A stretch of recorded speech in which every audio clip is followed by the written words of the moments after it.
নমস্কার বন্ধুরা, অ্যাস্ট্রোলজার চ্যানেলে আপনাদেরকে স্বাগত জানাই। আজকে আমরা কিছু বাস্তুর বিষয়ে টিপস জানব। আপনার টয়লেট যদি সাউথ ইস্ট কর্নারে হয়, সেটি অগ্নিকোণ। অগ্নিকোণের দেবতা স্বয়ং শুক্র এবং অগ্নিদেব। সাউথ ওয়েস্ট কর্নারে থাকা টয়লেট আপনার জীবনে বিভিন্ন রকম প্রবলেম কিন্তু বয়ে নিয়ে আসতে পারে। এই টয়লেট আপনার জীবনের মানি ফ্লো বন্ধ করতে পারে, আপনাকে ঋণে জর্জরিত করতে পারে, আপনার পকেট সম্পূর্ণ পরিমাণে শূন্য করে তুলতে কিন্তু পারে। আপনি যদি কোটি টাকার মালকিনও হন বা আপনার কাছে যদি প্রচুর পয়সা থাকে, তবুও আপনাকে বাচ্চার ফিস দেওয়া নিয়ে কিন্তু ভাবতে হবে, আপনাকে ঘরের খরচার জন্য ভাবতে হবে।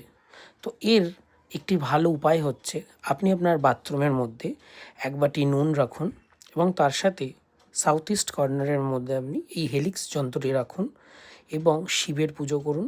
তাহলে দেখবেন আপনার সাউথ ইস্ট কর্নারটি আগের থেকে অনেক ভালো হয়ে গেছে এবং পজিটিভ এনার্জি সেখান থেকে আপনি সোর্স পাচ্ছেন। এরকম আরও নতুন নতুন ভিডিও জানার জন্য, দেখার জন্য আমাকে ফলো করুন, সাবস্ক্রাইব করুন। Thank you.